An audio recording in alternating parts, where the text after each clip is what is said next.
नमस्कार, आप देख रहे हैं एनएमएफ न्यूज और आपके साथ मैं हूं नमिता चौधरी।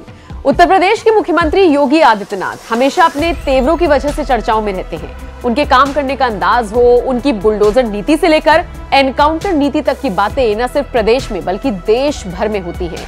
लेकिन आज हम आपको सुनाएंगे 15 साल पुराना वो किस्सा जिसे सुनकर आप भी कहेंगे कि वाकई योगी के तेवर सीएम बनने के बाद नहीं बल्कि शुरुआत से ही ऐसे रहे हैं, मतलब कड़क रहे हैं। कहानी को आगे बढ़ाएं उससे पहले आपको 3 अलग अलग सालों को याद करना होगा। इनमें सबसे पहले बात होगी साल 1999 की। ये वो साल था जब योगी को आजमगढ़ का दौरा करना था, लेकिन उसी वक्त एक पुजारी की हत्या हो गई। बस फिर क्या, पुजारी की हत्या से गुस्साए योगी सड़कों पर उतरकर प्रदर्शन करते हुए नजर आए, जिसने सियासी पारे को हाई कर दिया। जैसे तैसे धरना प्रदर्शन शांत हुआ, लेकिन योगी से चिढ़ने वालों की तादाद बहुत बढ़ चुकी थी। फिर आया साल 2005। इस साल मऊ में दंगे हुए। दंगों को देखते हुए हिंदू युवा वाहिनी ने मऊ और उसके आसपास के जिलों में अपनी गतिविधियों को बढ़ा दिया। और अब बात करते हैं साल 2008 की। 7 सितंबर 2008 को डीएवी कॉलेज के मैदान में एक बड़ी रैली निकलनी थी। इसमें मुख्य वक्ता योगी आदित्यनाथ थे। रैली वाले दिन सुबह सुबह गोरखनाथ मंदिर से लगभग 40 वाहनों का काफिला निकला। इस काफिले में मौजूद हर एक शख्स को पहले से आशंका थी कि हमला होगा। हमला इसलिए होगा क्योंकि योगी आदित्यनाथ से चिढ़ने वालों की तादाद बढ़ चुकी थी और चूंकि वो आतंकवाद के खिलाफ इस रैली को निकाल रहे थे, तो ऐसे में आशंकाएं थी। योगी की बढ़ती लोकप्रियता को लेकर उनसे चिढ़ने वालों की संख्या में भी बढ़ोतरी हो रही थी। लिहाजा जिस वक्त उनका काफिला निकला वही हुआ जिसका डर था। काफिले में 7वें नंबर की गाड़ी योगी की थी, लिहाजा थोड़ी देर बाद हमला हो गया।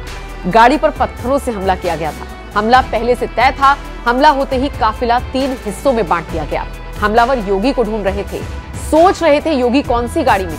आम जनता परेशान थी कि योगी को कहीं कुछ हो तो नहीं गया। तभी पता चला कि 6 गाड़ियों के साथ योगी तो पहले ही निकल चुके थे। योगी हमलावरों को चकमा देकर काफिले की पहली गाड़ी से ही निकल चुके थे। 3 घंटे तक रैली चली। सबसे दिलचस्प बात देखिए, योगी ने आतंकी हमलों को लेकर बात की। बातों ही बातों में उस वक्त अहमदाबाद में जो धमाके हुए थे उसका जिक्र किया, लेकिन एक शब्द अपने ऊपर हमले को लेकर नहीं निकाला। सीएम योगी के इस दबंग अंदाज की चर्चा आज भी होती है।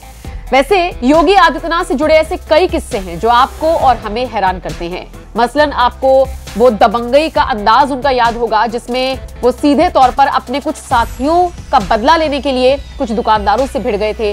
कहा जाता है कि दुकानदार ने उनके साथियों पर रिवॉल्वर तक तान दी थी और सबसे आगे खड़े होकर योगी आदित्यनाथ ने कहा था कि जो करना है करो, मैं यहीं पर डंके की चोट पर अड़ा रहूंगा। इसके अलावा अपनी ही पार्टी में अगर भ्रष्टाचार के खिलाफ आवाज उठानी हो तो भी योगी पीछे नहीं हटे। 2012 की मैं बात कर रही हूं, जहां पर योगी ने साफ कह दिया था कि अगर भ्रष्टाचारियों को पार्टी में जगह मिलेगी तो फिर वो पार्टी छोड़कर चले जाएंगे। योगी का ये दबंग अंदाज हमेशा से रहा है और शायद इसीलिए प्रदेश के साथ साथ देश की जनता भी उन्हें इतना प्यार करती है और इतना सम्मान देती है। आप योगी से जुड़ी इस खबर पर क्या राय रखते हैं, कमेंट करके जरूर बताएं।